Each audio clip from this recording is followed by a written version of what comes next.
Good afternoon. I'm actually going to provide you with a brief synopsis of the workshop 2 that was part of the Teaching and Learning Symposium today. I'm just going to share my slides and I'm going to give you a kind of an overview of what we did within this workshop so that you can have it as in a memoir. So our core kind of aim in this workshop was to actually provide you with a number of opportunities to engage with active learning methodologies from an experiential point of view, but also to think about them from a strategic point of view, how it is you and I would actually integrate those into our practice. But in so doing, for what end? To support the learners in what way? What levels of learning are we actually after? What kind of engagement are we after? And what does it look like? So in that regard, we need to be able to be adaptive within our own practice to map a multitude of different kind of opportunities to enhance learning, the opportunities for learning in this way. However, what we most certainly need to do is make sure that whatever active learning opportunity we integrate or choose to integrate, that it is both manageable, and by that I mean easy to use, that it is effective and purposeful, that it is on point, that it is doing what we want it to do for the benefit of our learners and hopefully for the benefit of us too, but also that it's sustainable, that we can use it time after time, but also we can use it in a meaningful way, a way that isn't going to kind of impinge or increase our workload exponentially, that makes it simply not possible to maintain. So what the workshop is going to do, or what the workshop has done, and what this slideshow will do is give you a little kind of overview of what active learning is and the different kind of modalities therein from the literature. I'm actually going to talk to the activities that were done in the workshop by way of explanation and what the purpose was. But obviously we're not going to do them here in this particular session. And then I suppose what is most important is to recognize that the whole premise of actually integrating active learning is how will it enable our learners to enhance their learning? In what ways? So what is the purpose? What is the core purpose behind this? So let's kick off. The first activity is called First Slide. This is a lovely kind of opportunity to actually throw something up at the beginning of the session to engage our learners in an anonymous way, in a way that is kind of open-ended. There is no kind of issue in terms of actually participating. You're just asking students to think about something. Obviously, it's kind of pertinent to the kind of particular topic and domain at the time.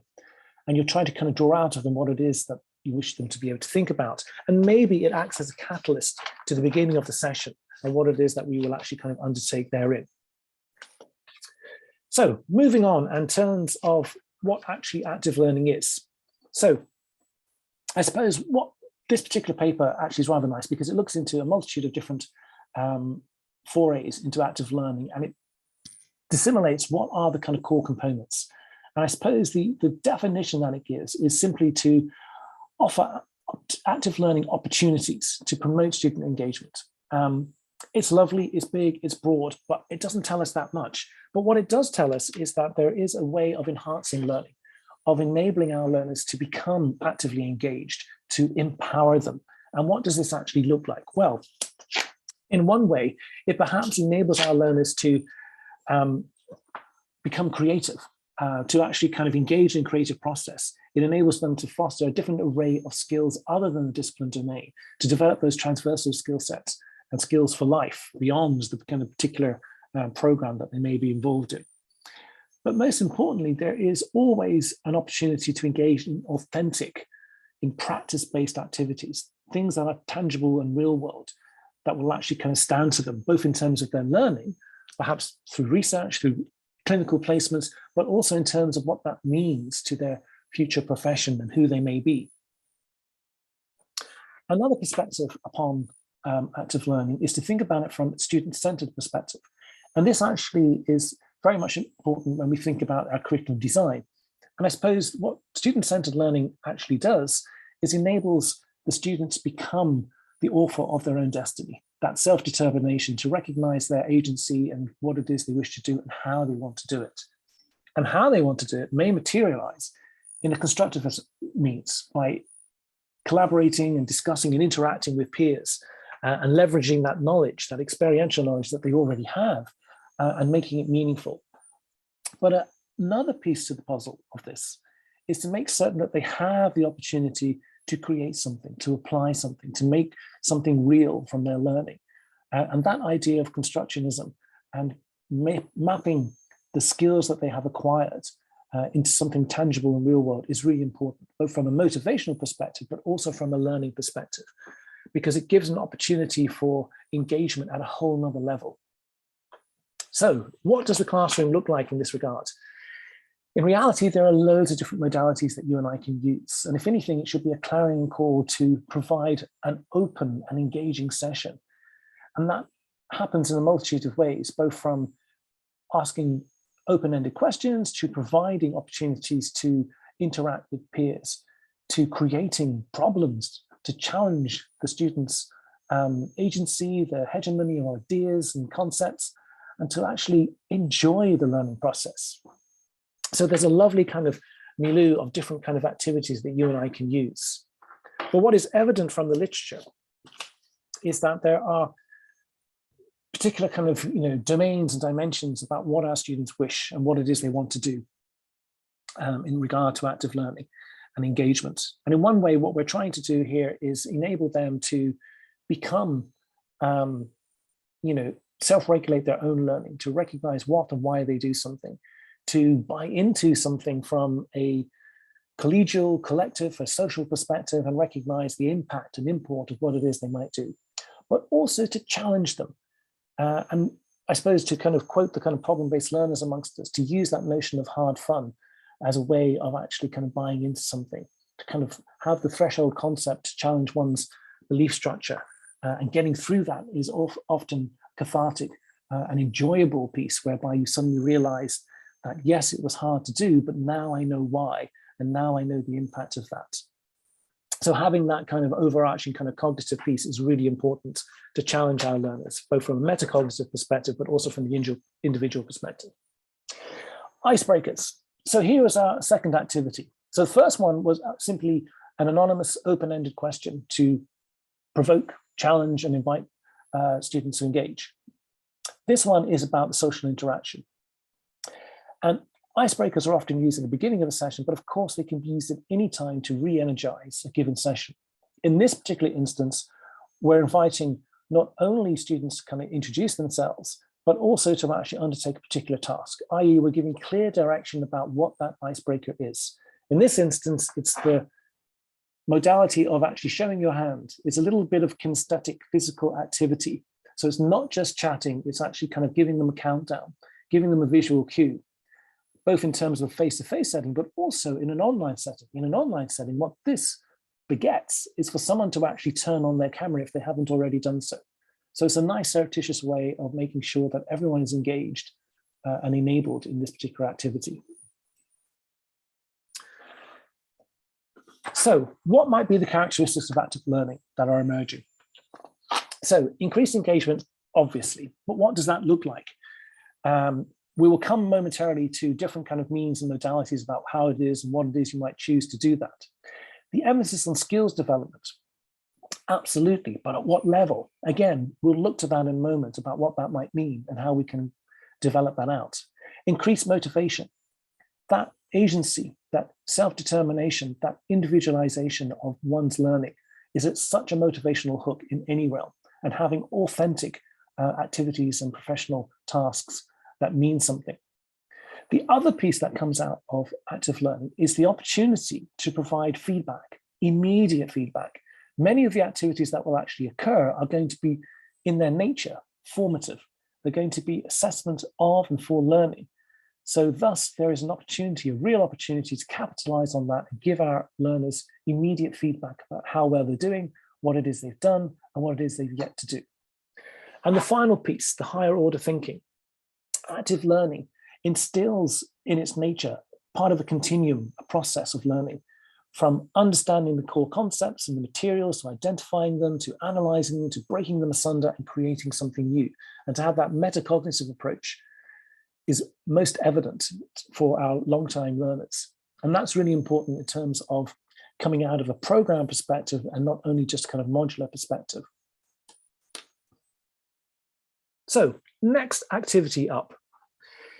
1 minute paper is a simple way of actually engaging our learners in identifying an issue, responding to a particular question, But what it does is enables them to clarify and identify what are the core components, what is the kind of nub of the matter at hand. In this instance, we used a rolling scroll within the Poll Everywhere tool to capture people's thoughts as they occurred and to recognize what are the challenges that you have or may have when integrating active learning. And some of those that were coming up were about students' perceptions, their receptivity to being engaged, their lack of preparation, the technology that one might use, the workload considered to be involved in developing active learning opportunities. All of these, hopefully, we can address as we kind of move through this presentation beyond. So the next thing that we were looking at is to consider Bloom's cognitive process dimensions and to consider how it is that we might capitalize on these as a means to instill activity within our modules, yes, but also within our sessions. So yes, we may use Bloom's cognitive levels as a way of qualifying and writing learning outcomes, but we can also break that down further, and we can use them as a means, like a catalyst, to engage activity within the session. So we may have it from a modular perspective in terms of what one's end game is. You will be able to understand, to develop, to create an active learning strategy. But when it comes to an activity, you can use the same active verbs to crystallize exactly what that activity is doing. And thus, from an assessment point of view, a formative assessment point of view in any given session, it enables the learners to know exactly what it is they're doing, why they're doing it, and hopefully give an output that is measurable and tangible. So they know exactly what it is they have done and what it is perhaps they have left to do in that regard. So using these active learning verbs from the knowledge dimension will enable us to set up a really clear and transparent way of writing learning activities into any given session. So, next activity that was undertaken is a very simple one, but actually quite a fun one. In an online environment, we were trying to use the new whiteboard within Zoom to enable people to put dots on a particular aspect of the cognitive process dimension, i.e. which one comes up most commonly in their sessions. And by the very nature, most of them were kind of towards one particular end of the continuum. In a real world, in a face-to-face setting, this can be used on a poster wall, this can be used on a screen, but the fact of it is, in the face-to-face session, people are going to get up and they're going to make their vote known. They're going to get up and they're going to talk to one another as they go. So it's going to be a lovely little kind of interactive and engaging, a physically engaging way of actually kind of ascertaining a consensus or kind of a collective knowledge base upon a particular topic. Really simple tool, really good way of actually capturing information like that. And even in a large lecture theatre, yes, you might kind of invite 200, 300 people to stand up and walk over to a particular side of the lecture theatre to make their points known. It may take 5-10 minutes. Is it worth it? You'll have to try it and see. So what we are trying to perhaps focus on is to give weight to the actual session that you and I teach, and to try and design it in such a way that we are clear and purposeful about the activities that might occur therein. So treat this as a set of questions to oneself. What exactly are the session objectives? So we're not talking about the module outcomes here. What are the objectives of the session? i.e., what are the micro outcomes within that session?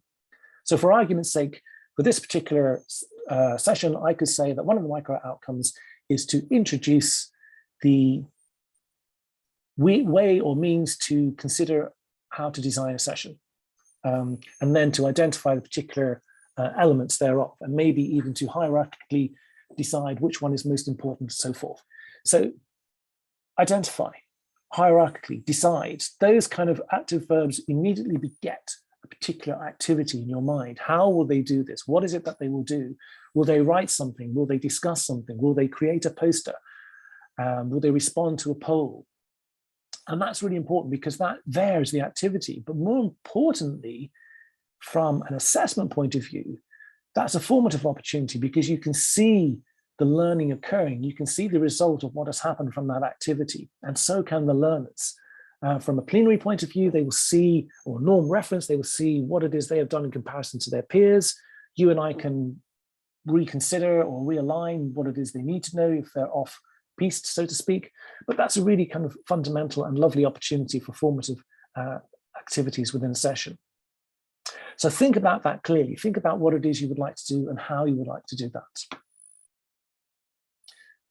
So your question of what exactly it is you might do, from the assessment perspective, classroom assessment techniques are often overlooked. Those formative activities that we do in session are often kind of just done and forgotten about. But in reality, there are so many of them. We need to capitalize them and crystallize them in our students' minds. This is a formative activity. This is a formative assessment activity that will enable you to be better prepared for, to prep for, to design, to create something in advance of, summative assessment, or so forth and so on. And in that way, there are loads of lovely opportunities that one might use. From, examples here from inquiry reports, draft research bids, role plays, creating a video, making the presentation, having discussions and debates, all very simple things that could be kind of capitalized on. We may even go further and have criteria with which to assess these on. We may even go further again and have a rubric with which the students could use to realize what it is they're doing in regard to a particular activity, i.e. to prep them for it. This is what we're going to be doing in session in regard to this presentation. This is the rubric. Have you done this, this, and this? How well have you done this, this, and this? So forth and so on. So lovely opportunities to create an activity that is not only both meaningful, but actually will enable the learner to be to engage in assessment of or for learning as they proceed. Another way of thinking about this is simply to consider a traditional lecture or a traditional session in terms of a beginning, a middle, and end, i.e. this is what we're going to do, this is what we are doing, and this is what we've just done. And in that way, you're kind of talking about introductions. You're talking about perhaps a little kind of diagnostic question, MCQ question. You're talking about perhaps having a brainstorming event at the beginning to see where people's thoughts are about something. In the middle, you're kind of addressing problems or kind of schemata, or actually kind of making presentations about what it is you know, what it is you might know, and so forth and so on. And at the end, you're actually either reflecting on what has happened, or you're perhaps analyzing a case study or critical incident to determine what it is you have to do going forward or yet to do. So these, opportunities for active learning are multi-purpose and manifold. So think about not only what you might do is an assessment, formative assessment opportunity, but where might it happen? The beginning, the middle, or the end, and what is the impact thereof of each of those activities that you might engage with. So the next workshop activity was a pro-con grid, a pros and cons. And what we did is we gave you the link to a Google slide that was already kind of set up like a pro forma. And we simply asked you to have a discussion about what particular activity you might use, perhaps on the preceding two slides. But more importantly, we did a little sneaky thing here. We asked you to define why. What are the the pros? What are the kind of benefits of actually undertaking that particular activity as opposed to another one? And if you're using the activity, what are the cons? So in one way, you're actually beginning to not only decipher what it is you might use, but you're now looking at making a judgment about why you might use that. Doing that or changing up the subtlety of an activity immediately changes the concept in terms of the level of the learning, what it is that's actually happening and why it's happening. But more importantly here, using the Google Slides shares it to a whole group. They see the thought processes of all the groups. They see the different kind of activities that have been used, and they get ideas, they cross-feed and cross-share knowledge from that perspective. So having that kind of collaborative endeavor becomes a cooperative and plenary piece whereby everyone gets to see and share what has happened within that particular activity. So a real interesting one that can be used both online and in a face-to-face setting with no major issues. So coming back to that session design and coming back specifically to creating the particular kind of learning objective, to composing that learning objective and making sure that it's meaningful. This is a simple run through in terms of actually kind of making that happen. What we have done is we have given you a task, and indeed it's a homework task in regard to the workshop, about how you might actually kind of take the time to write up a couple of these and see what becomes of the activity. So i.e. having a upfront specific objective enables that activity to be much more crystallized in its intention and its purpose, not only for you and I, but also for the learner in terms of what ought to happen and how it ought to happen. In regard to how you might do this, we have an activity in the workshop that we were going to set you to, which was simply to use the think, pair, share piece. And that's simply getting the individual to consider their own perspective first and foremost, to team up with another and to kind of tease out, to share that cognitive load, to kind of reinforce, to articulate one's ideas and see how they stand up to scrutiny, and then to collectively share that and figure out, where it fits within the kind of greater scheme of things. The think, pair, share piece, many of us have used this in multiple ways, in multiple kind of perspectives, but it is a really kind of powerful piece, one that can be used not only in a small group setting, but also in a big group setting where the pairs map around a couple of times, and thus you're kind of increasing that knowledge base. You're increasing and refining the discussion points that have come up, so much so that by the end of it, there's a lovely kind of shared knowledge or cooperative knowledge throughout the kind of given class in that regard. So this is the kind of Google document that you've been given. You're asked to copy out that page and set to work on creating your own particular micro outcomes or learning objectives per session. And the table on the right, which comes from the workbook, page 8, is simply a list of active verbs that one might use to initiate that activity. And so thus, any of those verbs that you choose to use, whether you want to say differentiate or grade or judge or identify, immediately begets an activity. And then what exactly is going to happen? And so what should happen is the activity should happen, but it should be tangible, it should be measurable. You should see the output of whatever that activity is right there and then, both from a learner perspective and indeed from our perspective, so that we can give immediate feedback on what has happened and results of that. So final suggestions in terms of active learning and integrating it into your practice. First thing to think about is yourself. Choose what you are comfortable with. Start small. Start with something that you are amenable to, that isn't going to kind of cause you any issue in terms of new technologies, in terms of preparation and so forth. Yes, of course you can start big, but start smaller is better. But what I will say is to be fearless, to actually recognize that sometimes we have to change up things within a session anyway. When we're teaching a session and we try to explain a particular topic or particular concept, and we know that it's troublesome, that it's problematic, we are all the time on the fly responding to what we see in our learners. And so it should be with developing active learning opportunities. We should recognize that actually, do you know what would work here? If they simply had a moment to discuss, if they had a moment to reflect individually, if we actually created a list of the major issues arising, then we could discuss those. So those kinds of things, being adaptable in that regard, is really important. But what's most important is to make sure that you and I give an opportunity for engagement. And what I mean by that is simply allowing our learners the opportunity to work with the materials in a meaningful way, an authentic way, a way that they are able to assimilate the information from their perspective and capitalize and utilize it in a way that's meaningful to them.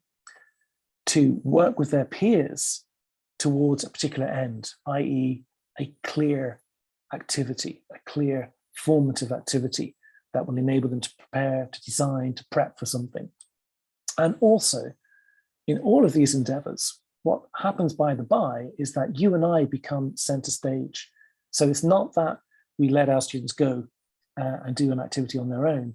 We become much more facilitative, much more open to engaging with our learners at particular points in the process, or simply in a plenary matter, whereby we can give that feedback or indeed feed forward about how to improve, how to prepare for whatever activity may come next.